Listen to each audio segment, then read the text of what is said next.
সকাল বাজে 8:45। কেউ দেখলে বুঝবে নাকি? মনে হচ্ছে না 12টা বাজে। রোদ একদম উঠে গেছে মাথার উপরে, জানো তো। আর এত গরম এত গরম কি বলবো। তো গুড মর্নিং সবাইকে, কেমন আছো বলো তো সবাই? আশা করছি তোমরা সবাই ভালো আছো, আর আমরাও না বেশ ভালো আছি। আমার আরও একটি নতুন ব্লগে আবারও তোমাদেরকে স্বাগত জানাচ্ছি। আর আজকে হচ্ছে রবিবার, মিঠির আর্টের টিচার আসবে, যেই কারণে খুব তাড়াহুড়ো করে ফুলগুলি তুলে গোপুসোনার সকালের সেবাটা দিয়ে দেব। আজকে ঘুমতে করতে একটুখানি লেট হয়ে গেছে, বলতে গেলে 7টা বেজে গেছে, জানো তো। তো এই মুহূর্তে স্নান করে পুজো দেওয়াটা সম্ভব হবে না, তাই গা ধুয়ে নিয়েছি। এবার সমস্ত গোপুসোনার সমস্ত কাজ শেষ করে ফুল তুলতে চলে এলাম। ফুলটা তুলে নিয়ে রেখে দেবো, তারপর দুপুরবেলা ভালো করে সেবা করব। আর ছাদে না পা রাখা যাচ্ছিল না, তো দেখো ঘরে চলে এসেছি। গোপুসোনাকে মুখ হাত ধুয়ে এবার সকালের ভোগটা দিয়ে দেখো আমি এদিকে চলে এলাম আমাদের জন্য চা আর মিঠির জন্য দুধ নিতে। মিঠিকে দুধটা খাইয়ে দেবো। এই মুহূর্তে দুধের সাথে সে আর কিছুই খাবে না। আর মেয়ের এতটা খারাপ অভ্যাস জানো তো, দুধের সাথে না সে কিছুই খেতে চায় না, শুধুমাত্র খালি দুধ খাবে। একটু যদি হরলিক্সটাও দিলে, না হলে খালি দুধটাই খাবে। আর এদিকে ঘর দৌড় গোছানোর কাজটা, মানে ঘর দৌড়টা পরিষ্কার করার কাজ তো করতেই হচ্ছে। আমরা মেয়েরা না যখন থেকে ঘুম থেকে উঠি না, ঠিক তখন থেকেই কাজের প্রেশারটা আমাদের মাথায় এসে পড়ে, জানো তো। আর ঘুম থেকে ওঠার পর 2 মিনিটও আর বসে থাকার জো নেই। তখনই মনে হয় ঝপাং করে কাজে লেগে পড়ি, না হলে না সারাটা দিন দেখবে শুধু কাজ কাজ আর কাজ। আর গরমের মধ্যে যতটা তাড়াতাড়ি কাজ বাজ করে নেওয়া যায় ততটাই ভালো। আর যবে থেকে গরমটা পড়েছে তবে থেকে সকালের কাজগুলি আমি রাতে ট্রান্সফার করে দিয়েছি। কি করব বলো, এতটা পরিমাণে গরম পড়েছে কি বলবো। অন্যান্য দিকে বৃষ্টি হচ্ছে, বাট আমাদের এদিকে বৃষ্টি হচ্ছে না। যখন হচ্ছে তখন তো একদম মানুষকে ভাসিয়ে দিয়ে যাচ্ছে, আর যখন হচ্ছে না তখন এত পরিমাণে গরম কি বলবো। আর এদিকে দেখো তোমাদের সাথে বক বক করতে করতে আমার সোফাটাও গোছানো হয়ে গেছে। এবার কিছুটা ডাস্টিং করে নেব, কারণ বেশ কিছুদিন ধরে ডাস্টিংটা হচ্ছিল না। বেশ কিছুদিন বলতে কি, ওই 3 দিন হবে, 3 দিন হয়েছে আমি ডাস্টিংটা করতে পারছি না। তো সেই কারণে না ডাস্টিংটাও একই সাথে করে নিচ্ছি। আর এই যে যতক্ষণ না বিছানা টান হবে ততক্ষণ তো আমার শান্তি নেই। এদিক থেকে টানবো ওদিক থেকে টানবো, এটা আমার অভ্যাসে পরিণত হয়ে গেছে বলতে পারো। তো এদিকে বিছানাটা ভালো করে ঝেড়ে নিচ্ছি, যেহেতু কালারটা একটু ব্ল্যাকের দিকে, তাই যখনই একটু ধুলোবালি পড়ে না একদম খুব সুন্দর করে বোঝা যায়, জানো তো। সেই কারণে আমি এগুলাকে খুব সুন্দর যত্ন করে পরিষ্কার করে রাখার চেষ্টা করি। আর আমরা কি বলো তো, আমরা জিনিসপত্র কিন্তু যত্ন দিয়েই অনেকটা দিন আমাদের কাছে রাখতে পারি, তাই না। অনেকটা জিনিস তুমি করে নিলে ঘরে, তারপর সেগুলো আর যত্নই করতে পারছো না, আর অযত্নেও অনেকটা জিনিস নষ্ট হয়, তাই না। তাই আমি চেষ্টা করি আমার যতটুকু আছে, যা আছে সমস্ত কিছুকে একটু ঝেড়ে মুছে পরিষ্কার করে রাখার, যাতে ভবিষ্যতে এগুলো আমার সাথে অনেকটা দিন থাকে, জানো তো। আর প্রত্যেকটা জিনিস না আমি ভীষণ ভালোবাসি। প্রত্যেকটা জিনিস একদম হাতে ধরে ধরে করেছি, তো সেই কারণে জিনিসপত্রগুলোর প্রতি মায়া আর টান এত বেশি যে সেগুলোকে আমি কখনোই আমার থেকে দূরে সরিয়ে রাখতে পারবো না। আর মনে হয় যে এই ঘরটাই আমার কাছে স্বর্গ, জানো তো। যা বললাম না, যা আছে যতটুকু আছে সেটাকে ঝেড়ে পুছে পরিষ্কার করে রাখা, এটাই হচ্ছে মেয়েদের ধর্ম, তাই না। তো সেই কারণে আমিও সেটাই করি প্রত্যেক দিন বলতে পারো। তো আমার মানে এগুলা ভালোই লাগে, জানো তো, করতে করতে। মানে এই কাজগুলো যেহেতু প্রতিদিন করি, সেই কারণে না এগুলার প্রতি একটা নেশা হয়ে গেছে। আর এই কাজগুলো অনেকটা হাতে এসে গেছে বলতে গেলে, ধাতস্থ হয়ে গেছি আমি কাজটার প্রতি। আর এদিকে মিঠির পড়ার টেবিলটা গুছিয়ে নিচ্ছি, যেটা প্রতিদিন দুবেলা করে আমার গোছাতে হচ্ছে, কিন্তু তারপরেও কোনো ব্যাপার নয়।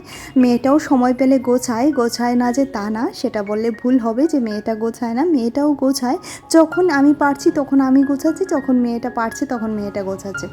আর এদিকে দেখো ওর তোয়ালেটা এদিকে রেখে দিয়েছিল, সেটাকে আবার ভাঁজ করে রেখে দিলাম। আর এইদিকের চেয়ারটাকেও ভালো করে রেখে দিয়েছি। আর এই আবার বিছানা টান টান করার পালা চলে এসেছে। তবে এই বিছানাটা খুব বেশি টান বেশিক্ষণ থাকবে না, কারণ মিঠি মা এটার উপর অত্যাচার একটুখানি সময়ের মধ্যেই শুরু করবে।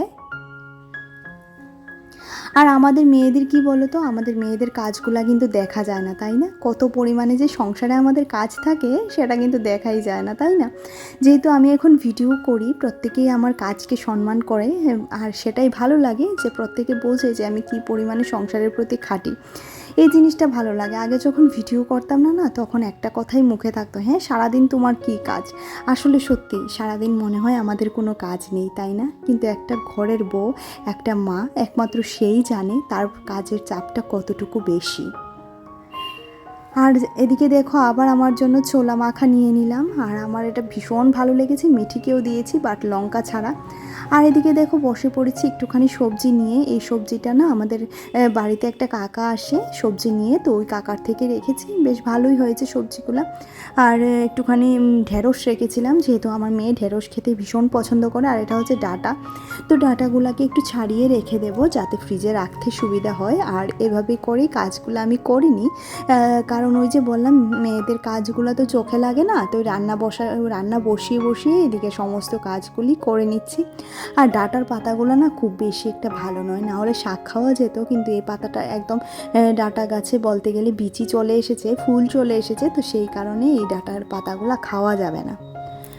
আর এদিকে আমার সমস্ত ডাটাগুলো বাছা কমপ্লিট হয়ে গেছে, এবার এগুলাকে ফ্রিজে রেখে দেব। আর এই কাজটাও ইকুয়ালি ইম্পর্ট্যান্ট, এখন যদি না করি ডাটাগুলি শুকিয়ে পাকিয়ে যাবে, পরে আর ডাটাগুলিকে কাটতে পারবো না বা বাছতে পারবো না।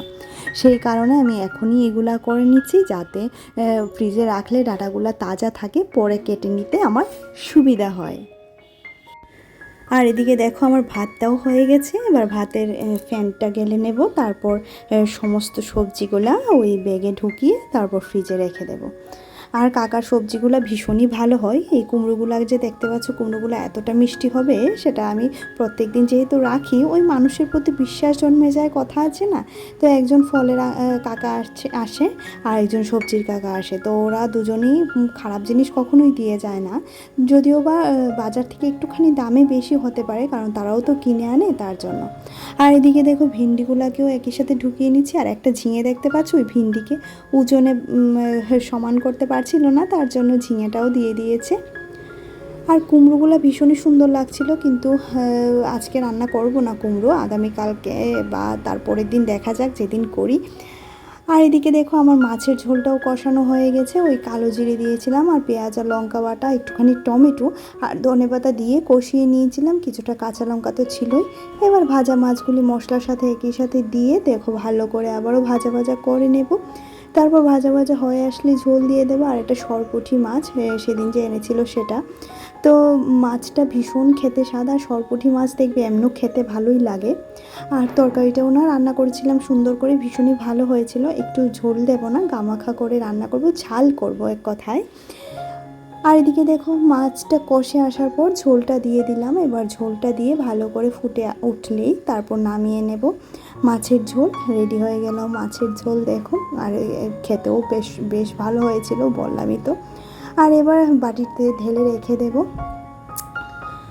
আর একই সাথে আজকে রান্না করব কচু শাক, ছোটো চিংড়ি দিয়ে, মানে কচু চিংড়ি দিয়ে কচু শাক রান্না করব, যেই কারণে কচুটাকে ভাপিয়ে রেখেছিলাম।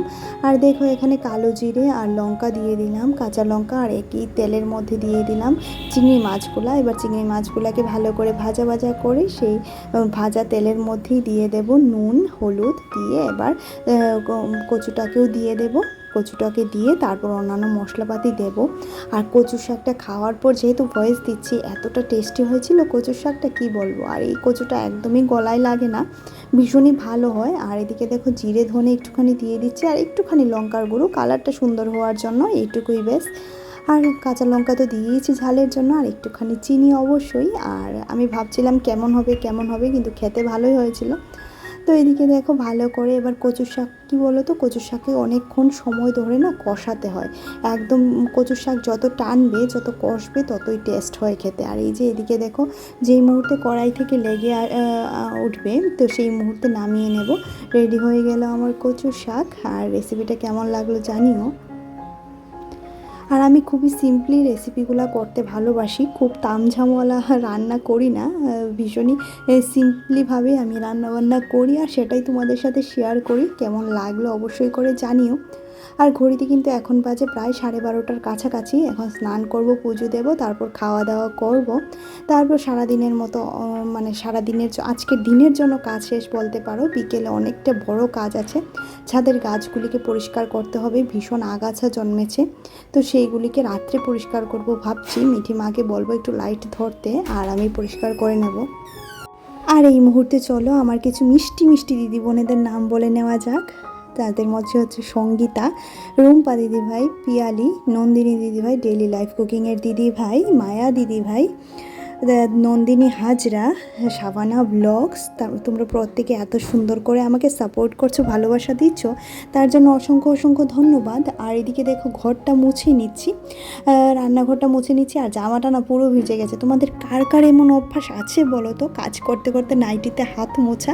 আমার কিন্তু এটা আছে, আর এই করতে করতে না কত নাইটি যে বাতিল করতে হয় কি বলবো। আর এক ঝলকে দেখে নাও আমাদের লাঞ্চ মেনুটা, একটুখানি আলু সেদ্ধ, আর ছিল লেবু, আর এই যে কচু শাক, কচু চিংড়ি দিয়ে, আর ছিল মাছের ঝোল। আর মিঠি মা এদিকে জল নিচ্ছে, সে কিন্তু আমাকে অনেক কাজে সাহায্য করে জানো তো। আর এদিকে দেখো আকাশটা ঘন কালো মেঘে ঢেকে গেছে, মনে হচ্ছে এই মুহূর্তে বৃষ্টি আসবে। ঘড়িতে বাজে 2:30, এখন একটু রেস্ট করব। আর যার কথা না বললেই না হবে, তিনি হচ্ছে আমার মনিকা দিদিভাই, যিনি প্রত্যেক দিন আমাকে সুন্দর সুন্দর করে কমেন্ট করো। অসংখ্য ধন্যবাদ দিদিভাই, তুমি যে তোমার মূল্যবান সময়টুকু নষ্ট করে আমার ভিডিওটি দেখো, তার জন্য অসংখ্য ধন্যবাদ। তো চলো আজকের মতো ভিডিওটি এখানেই রাখছি, দেখা হচ্ছে তোমাদের সাথে পরবর্তী আরও একটা ব্লগে। ততক্ষণের মতো বাই।